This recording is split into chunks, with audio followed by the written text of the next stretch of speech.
अब हम लोग डिस्कस करेंगे ओंकोलॉजिकल इमरजेंसीज। ओंकोलॉजिकल इमरजेंसीज में सबसे पहले हम लोग डिस्कस करेंगे ट्यूमर लाइसिस सिंड्रोम। तो देखिए ट्यूमर लाइसिस सिंड्रोम, ठीक है। अब इसको याद करना बहुत आसान है। What is tumour lysis syndrome? तो देखिए it is the syndrome caused by lysis of tumour cells. Tumour cells का मतलब रैपिडली प्रोलिफरेटिंग न्यूप्लास्टिक सेल्स, ठीक है। तो पहला question, it is caused by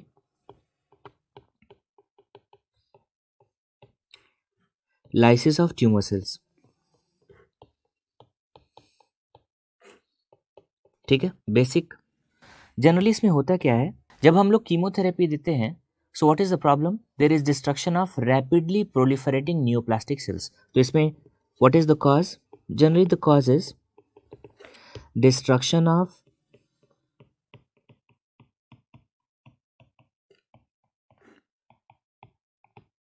rapidly proliferating neoplastic cells।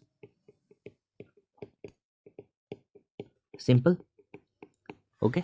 अब जरा देखिए जिन जिन मैलिग्नेंसीज में हम कीमोथेरेपी यूज करते हैं, और कीमोथेरेपी का मेन रोल है, chemotherapy causes the destruction of these cells, और उसकी वजह से क्या होता है? There is tumour lysis syndrome. Question आता है कि what are the malignancies in which there is tumor lysis syndrome, or the malignancies whose treatment is associated with tumor lysis syndrome। तो क्वेश्चन देखिए, it is most commonly associated with treatment of, पहला है high grade lymphoma,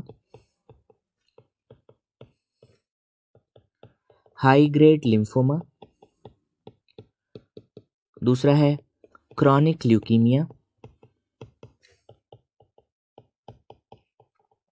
तीसरा children में ALL, acute lymphoblastic leukemia, और चौथा है बर्किट्स lymphoma, ठीक है। So generally this tumour lysis syndrome is associated with treatment of high grade lymphoma, chronic leukaemia, ALL, Burkitt's lymphoma. याद कैसे करना है? The mnemonic is high cab, mnemonic है हाई कैब, ठीक है। अब जरा बेसिक क्वेश्चन देखिए, जब भी there is destruction of malignant cells, तो उसमें होता क्या है? Rapid turnover of nucleic acid, ठीक है। अब न्यूक्लिक एसिड का जब रैपिड टर्नओवर होगा, तो हम लोग स्टोन्स में डिस्कस कर चुके हैं कि ज़ैंथीन, इसमें होता क्या है? पहले हाइपोजेंथीन कन्वर्ट होता है किसमें? ज़ैंथीन में, और ज़ैंथीन किस में कन्वर्ट होगा? यूरिक एसिड में। बेसिक, इसका मतलब जब भी rapid turnover of nucleic acid होगा, there is conversion of hypoxanthine into xanthine and xanthine into uric acid. इसका मतलब ट्यूमर लाइसिस सिंड्रोम में पेशेंट्स को क्या होगा? पहला हाइपर यूरिसीमिया, ठीक है, पहला हाइपर यूरिसीमिया, ठीक है। दूसरा, मान लीजिए there is destruction of cell, और जैसे ही सेल का डिस्ट्रक्शन होगा क्या? There is release of intracellular potassium, और जो इंट्रासेल्युलर पोटेशियम इसका रिलीज हो जाएगा, तो पेशेंट को क्या हो जाएगा? This patient will be having क्या?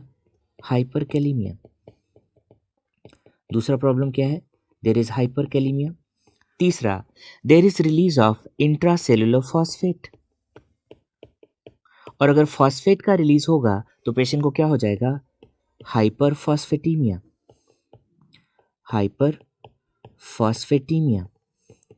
ठीक है। तो थर्ड प्रॉब्लम पेशेंट को क्या हो गया? हाइपरफॉस्फेटीमिया। अब जरा देखिए, जब ये फॉस्फेट सर्कुलेशन में रिलीज हो जाएगा, तो ये फॉस्फेट किसके साथ बाइंड कर जाएगा? This phosphate will bind with calcium, और जब ये फॉस्फेट कैल्शियम के साथ बाइंड कर जाएगा, तो क्या प्रॉब्लम होगा? हाइपोकैल्सीमिया। क्यों?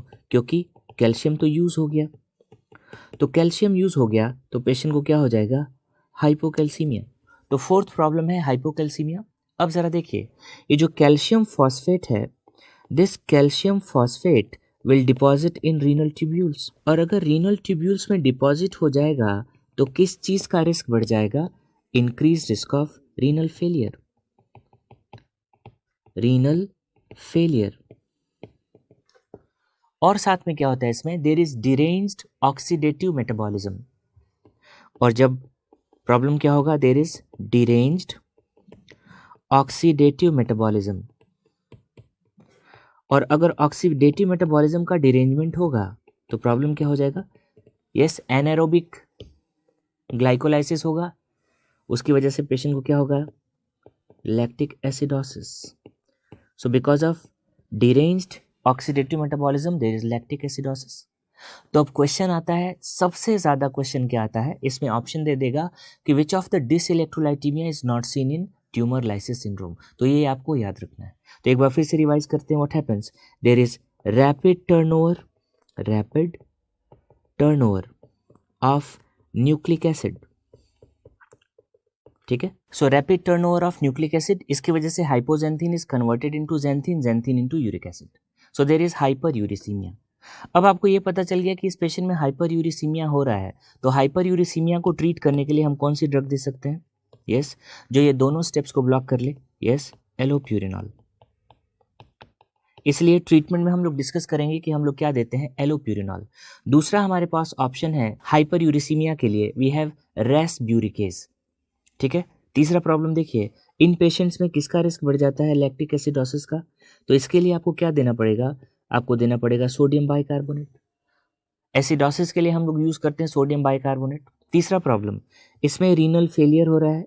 रीनल फेलियर क्यों हो रहा है, because of deposition of calcium phosphate in renal tubules. तो आप क्या करिए, एडिक्वेट हाइड्रेशन मेंटेन करिए।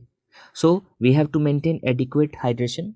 और मान लीजिए रीनल फेलियर स्टैब्लिश हो गया, रिस्पॉन्ड नहीं कर रहा है, तो हमारे पास लास्ट ऑप्शन क्या है, हीमोडायलिसिस। ठीक है, तो अगर आपको पैथोफिजियोलॉजी पता है तो ट्रीटमेंट बहुत आसान हो जाता है। तो जरा देखिए, management of tumour lysis syndrome.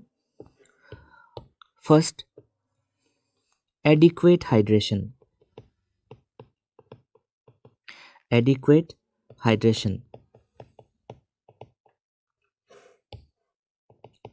दूसरा है सोडियम बाइकार्बोनेट। ये सोडियम बाइकार्बोनेट क्यों देंगे, क्योंकि पेशेंट को क्या है, patient is having lactic acidosis. तीसरा, एलोप्यूरिनॉल देते हैं हम लोग। एलोप्यूरिनॉल हम लोग क्यों देते हैं, क्योंकि पेशेंट को क्या है, हाइपर यूरिसीमिया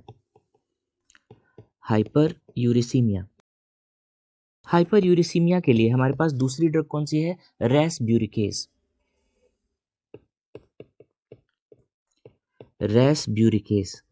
और ये रेसब्यूरिकेज क्या है, this is recombinant urate oxidase.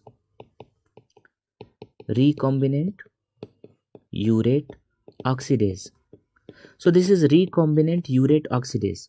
अब ये क्या करता है, x Vivo enzymatic degradation of uric acid. तो काम कैसे करता है, it causes x Vivo enzymatic degradation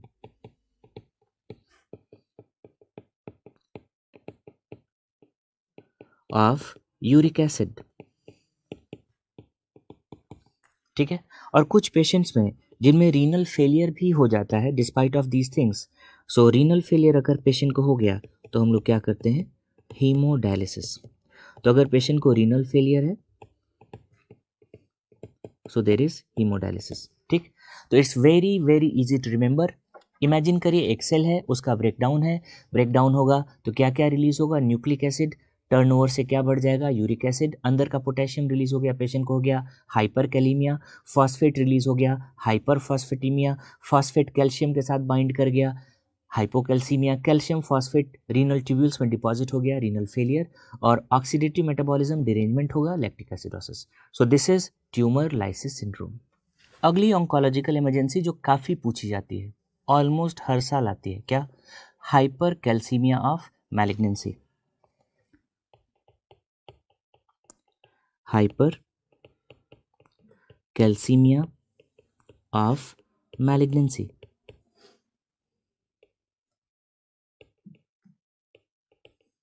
या इसी को बोलते हैं मैलिग्नेंसी इंड्यूस्ड हाइपर कैल्सीमिया। अब जरा देखिए इसमें कारण क्या है। आपने देखा होगा कि कुछ कुछ पेशेंट्स में बोन मेटास्टेसिस होता है, देयर इज ऑस्टियोलिसिस या ऑस्टियोलिटिक लीजन्स। तो इसमें दो टर्नओवर होता है। पहला, there is increase release of calcium from the bone, तो कैल्शियम का रिलीज बोन से बढ़ गया, इसकी वजह से हाइपरकैल्सीमिया हो गया। दूसरा, डीसीटी में, किडनी में डीसीटी में डिस्टल कन्वोल्यूटेड ट्यूब्यूल से किस चीज का एब्जॉर्प्शन बढ़ जाता है? कैल्शियम का। तो क्वेश्चन आता है, what are the main factors responsible? The main factors responsible for hypercalcaemia of malignancy. पहला, increased release of calcium from bone, और दूसरा है increased absorption of calcium from distal convoluted tubule. ठीक है। सबसे ज्यादा क्वेश्चन क्या आता है? What is the most common cause of hypercalcaemia of malignancy? Which substance is responsible? तो क्वेश्चन आता है most common cause. The most common cause of hypercalcaemia of malignancy, yes, increased release of PTHrP. यही question सबसे ज्यादा आता है। Release of parathyroid hormone related peptide. तो सबसे ज्यादा कॉमन कॉज क्या है? Release of parathyroid hormone related peptide. अब हाइपरकैल्सीमिया वाले पेशेंट में देखिए हम लोग करते क्या है, सबसे पहले rehydrate the patient with normal saline. So we hydrate the patient with normal saline, और नॉर्मल सलाइन से हाइड्रेट करने के बाद हम क्या करते हैं? We do the diuresis with furosemide. तो जरा देखिए, what's the mainstay of treatment? Hypercalcaemia of malignancy में what is mainstay of treatment? पहला हम लोग करते हैं रीहाइड्रेशन विथ नॉर्मल सलाइन, ठीक है। उसके बाद diuresis with furosemide.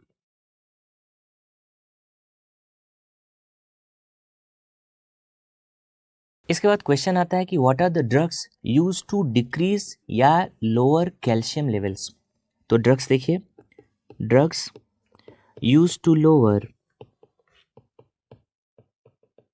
Calcium levels, ठीक है। सबसे पहले क्वेश्चन आता है what is the drug of choice? Hypercalcaemia of malignancy में ड्रग ऑफ चॉइस क्या है? बिसफॉस्फोनेट। और बिसफॉस्फोनेट में कौन सा ड्रग? जोलेंड्रोनेट या जोलेंड्रोनिक एसिड, ठीक है। तो पहला question, what's the drug of choice? Bisphosphonates. और बिसफॉस्फोनेट्स में क्या है? इस द जोलेंड्रोनिक एसिड या जोलेंड्रोनेट, ठीक है। ये ड्रग ऑफ चॉइस है। ये क्वेश्चन काफी आता है। क्वेश्चन आता है what are the other drugs used? तो हम लोग कैल्सिटोनिन भी यूज करते हैं, प्लिकामाइसिन, प्लिकामाइसिन या मिथ्रामाइसिन,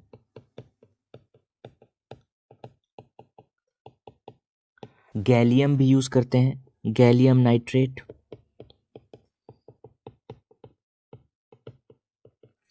और ग्लूकोकॉर्टिकॉइड्स। ग्लूकोकॉर्टिकॉइड्स में हम लोग क्या यूज करते हैं? Hydrocortisone. So we use glucocorticoids, और इसमें हम लोग यूज क्या करते हैं? हाइड्रोकॉर्टिसोन, ठीक है। हाइपरकैल्सीमिया ऑफ मैलिग्नेंसी एम्स का फेवरेट टॉपिक है, और आप देखेंगे ऑलमोस्ट हर ऑल्टरनेट ईयर एक क्वेश्चन आता है, ठीक है। इसमें क्वेश्चन पूछ देगा what is the drug of choice, what is the most common cause, कौन सा सब्सटेंस रिस्पॉन्सिबल है, how we are going to manage hypercalcaemia of malignancy. इसके बाद नेक्स्ट ऑन्कोलॉजिकल इमरजेंसी है, उसका नाम है टिफ्लाइटिस, नाम है टिफ्लाइटिस, ठीक है। इसके बाद क्वेश्चन आता है what are the other names of typhlitis? तो पहला देखिए नाम है इसका, इसका दूसरा नाम है न्यूट्रोपिनिक कोलाइटिस, न्यूट्रोपिनिक कोलाइटिस। इसका अगला नाम है नेक्रोटाइजिंग कोलाइटिस, नेक्रोटाइजिंग कोलाइटिस। इसका तीसरा नाम है आइलियोसिकल सिंड्रोम, और इसका अगला नाम है सीसाइटिस। अब जरा देखिए, ये टर्म से एक चीज तो क्लियर हो गया, क्या? कि इस पेशेंट को कोलाइटिस है, इन्फ्लेमेशन ऑफ कोलन। दूसरा चीज भी क्लियर हो गया कि कोलाइटिस है किस पार्ट, कोलन का कौन सा पार्ट इन्वॉल्व हो रहा है? Mainly caecum. या आइलियोसिकल एरिया। इसका मतलब ये देखिए, ये राइट एलिक फोसा है और इस राइट एलिक फोसा में यही वाला पार्ट इन्वॉल्व है। ठीक, अब प्रॉब्लम क्या है, इस पेशेंट को है न्यूट्रोपीनिया। ठीक है, तो क्वेश्चन, ऑन्कोलॉजी में what is the cause of neutropenia. ठीक है, तो अगर इस पेशेंट को हम लोग क्या दे रहे हैं, if we are giving what, chemotherapy, या हम लोग साइटोटॉक्सिक ड्रग दे रहे हैं, साइटोटॉक्सिक ड्रग्स। ठीक है, and because of their immunosuppressive effect होता क्या है, this patient is having what, neutropenia. और न्यूट्रोपीनिया में आपको पता होगा कि बैक्टीरियल इन्फेक्शन से फाइट करने की टेंडेंसी कम हो जाएगी क्योंकि पेशेंट इम्यूनोसप्रेस्ड है बिकॉज ऑफ दीज ड्रग्स। तो किस चीज़ का रिस्क बढ़ जाएगा, इन्फेक्शन का। So what, this patient is having neutropenia and because of that there is colitis, neutropenic colitis. ठीक है, अब क्वेश्चन, ये कौन से पेशेंट में ज़्यादा कॉमन होता है, ये ज़्यादा कॉमन होता है बच्चों में, चिल्ड्रन। अब आपने पीडियाट्रिक्स में देखा होगा कि बच्चों में कौन सी मैलिग्नेंसी होती है ज़्यादातर, ALL और कुछ में AML, जिसमें हम कीमोथेरेपी देते हैं। So acute lymphoblastic leukaemia, acute myelogenous leukaemia, ALL AML के ट्रीटमेंट के बाद होता है।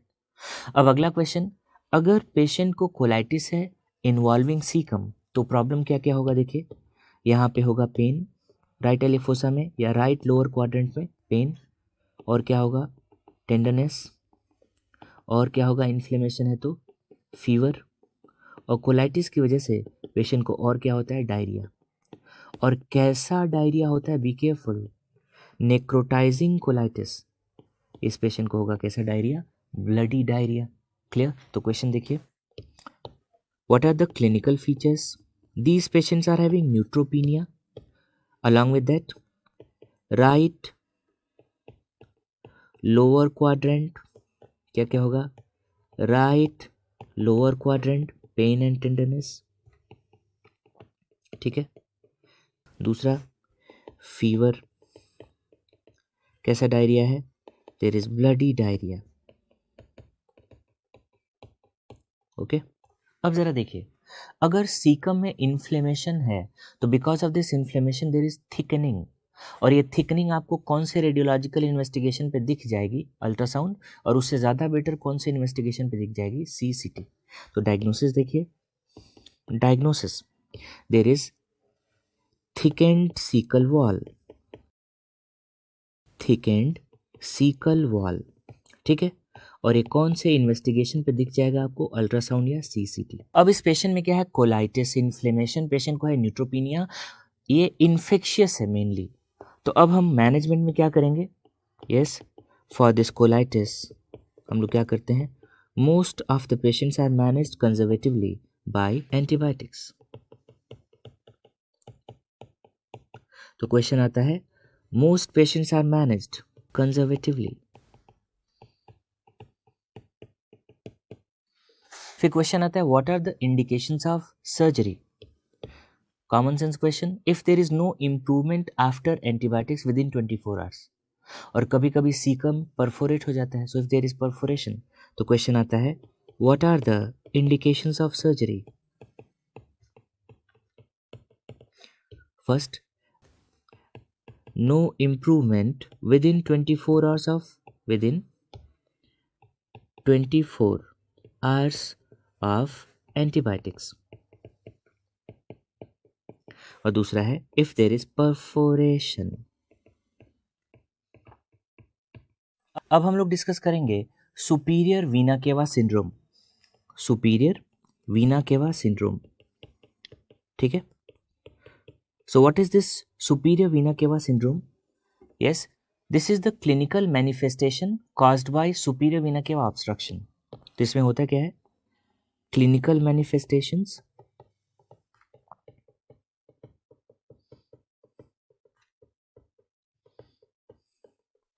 caused by superior vena cava obstruction। ठीक है, अब थोड़ा सा आप एनाटॉमी देखिए, आपको पूरी अंडरस्टैंडिंग हो जाएगी सुपीरियर वेना केवा सिंड्रोम की। अब आप जरा रिलेशन देखिए, ये है सुपीरियर वीना केवा, ठीक है, और ये सुपीरियर वीना केवा कहाँ ड्रेन करती है, ये ऐसे राइट एट्रियम में ड्रेन करती है, अब मान लीजिए कोई ट्यूमर है इस रीजन में, ये कौन सा ऑर्गन है? लंग। इसका मतलब what is the most common malignancy responsible for superior vena cava obstruction? Carcinoma lung. अब कार्सिनोमा लंग में कौन सा टाइप जो इस एरिया में होता है? एक तो है स्मॉल सेल कार्सिनोमा और दूसरा है स्क्वामस सेल कार्सिनोमा। अब जरा ट्यूमर देख लीजिए। तो आपने देखा कि ये ट्यूमर है और जैसे जैसे ये ट्यूमर का साइज बढ़ता जाएगा ये ट्यूमर क्या कंप्रेस करेगा? सुपीरियर वीना केवा को। इसका मतलब इस पेशेंट में क्या होगा? सुपीरियर वीना केवा का कंप्रेशन या ऑब्स्ट्रक्शन। अब सुपीरियर वीना केवा जहां जहां से भी ब्लड लाती है राइट एट्रियम में, क्या होगा? It is going to be decreased. तो इसके कंप्रेशन की वजह से there is decreased venous return. अगर वीनस रिटर्न कम हो जाएगा तो जिस जिस एरिया को ये ड्रेन करती है वहां क्या हो जाएगा? इडीमा। कैसा ब्लड कलेक्ट हो जाएगा? Deoxygenated blood. इसका मतलब उस पेशेंट को क्या होगा? साइनोसिस। तो अब जरा देखिए, इस पेशेंट में हेड एंड नेक रीजन में क्या होगा? इडीमा। अपर चेस्ट में oedema and upper limb specially arm में क्या होगा? इडीमा। पहली चीज। दूसरी, ये हेड एंड नेक में मेनली इडीमा कहाँ होगा जो आपको दिखेगा? देखिए, अराउंड आईज। दूसरा, अगर पेशेंट का मुंह खोलते हैं आप तो आप देखेंगे कि there is what? Oedema involving tongue. इसके बाद क्या होगा? पेशेंट को नेजल स्टफीनेस होता है, ठीक है। Patient is having headache, patient is having dizziness congestion की वजह से। तो ये सारे चेंजेस आपको मिलेंगे। तो क्वेश्चन आता है what is the problem? So because of SVC obstruction, superior vena cava obstruction की वजह से क्या होगा? There is decreased venous return. कहाँ कहाँ का वीनस रिटर्न कॉम्प्रोमाइज हो जाएगा? पहला, हेड एंड नेक, और दूसरा है अपर एक्सट्रीमिटी। अपर एक्सट्रीमिटी, ठीक। अगला क्वेश्चन आता है what is the most common cause? And that is carcinoma lung. Carcinoma lung में कौन कौन सा variety? Mainly small cell lung cancer and squamous cell carcinoma. So small cell carcinoma, small cell lung cancer and squamous cell carcinoma. अगला question आता है what is the most common cause of SVC syndrome in young adults? In young adults, ठीक है। यह है malignant lymphoma.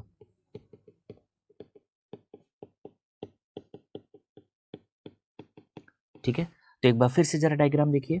तो अब आपने क्या नोटिस किया कि यहाँ कॉम्प्रेशन है जिसकी वजह से ऑब्स्ट्रक्शन है, और अगर इधर ऑब्स्ट्रक्शन है तो आप क्या देखेंगे कि ये इंफीरियर वीना केवा है। तो सुपीरियर वीना केवा और इंफीरियर वीना केवा की ट्रिब्यूटरीज में क्या डेवलप हो जाएगा? Yes, collaterals. और अगर कोलैटरल्स डेवलप हो जाएगा तो जब आप एग्जामिनेशन करेंगे तो आपको क्या मिलेगा? Dilated veins in the neck and upper chest wall.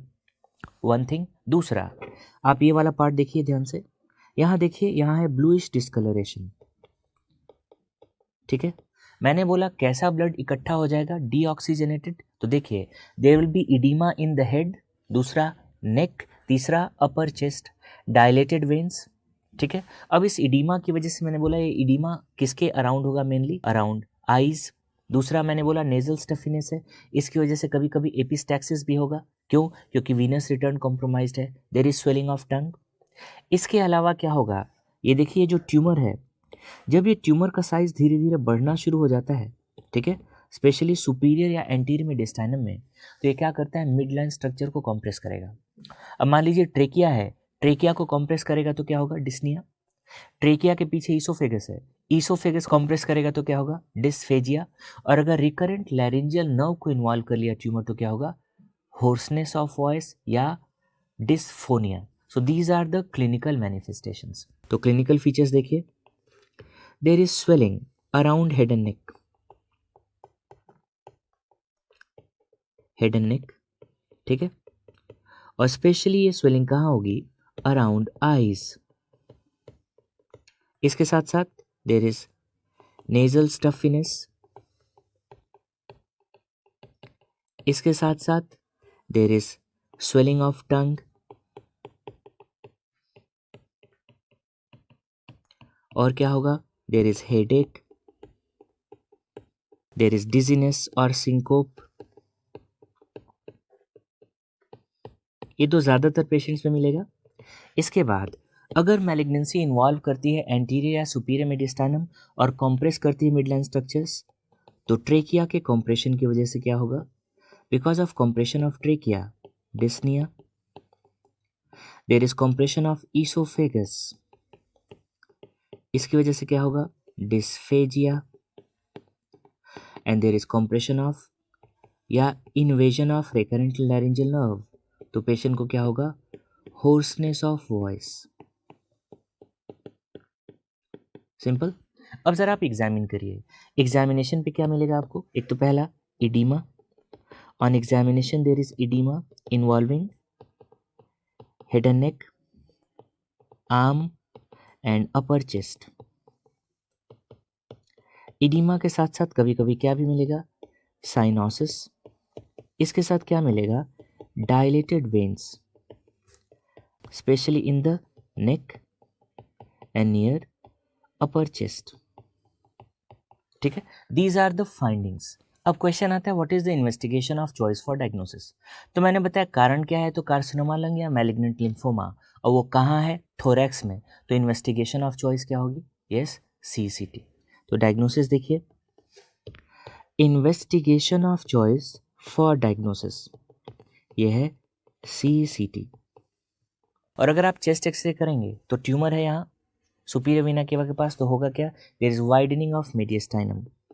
तो what is the finding on chest x-ray? Widening of mediastinum. और जनरली कौन से साइड में? Right side. सिंपल. अब जरा मैनेजमेंट देखिए. जो ट्यूमर रिस्पॉन्सिबल है सुपीरियर वीना केवा ऑब्स्ट्रक्शन के लिए, हम उस ट्यूमर को ट्रीट करेंगे, पहली चीज.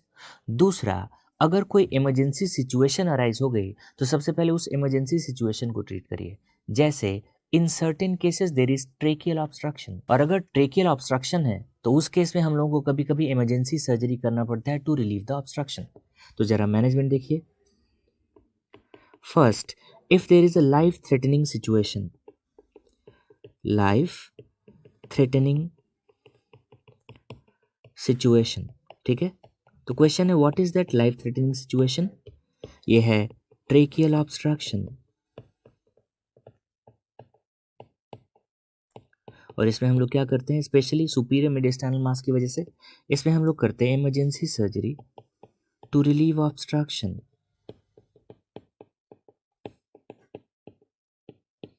Emergency surgery to relieve obstruction. इसके बाद हम लोग कीमोथेरेपी भी देते हैं, रेडियोथेरेपी भी देते हैं, सर्जरी भी करते हैं. ये डिपेंड करेगा कि कौन सा ट्यूमर है. तो एक एक करके देखिए. Treatment depends on underlying cause. ठीक है. किस केस में हम लोग देते हैं radiotherapy? Radiotherapy is given in non small cell lung cancer and metastatic solid tumours. Metastatic solid tumours.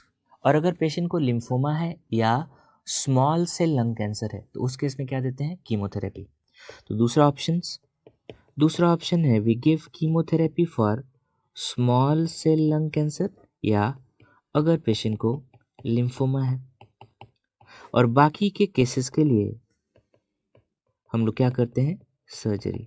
So for rest of cases generally we perform what? Surgery. So this is superior vena cava syndrome.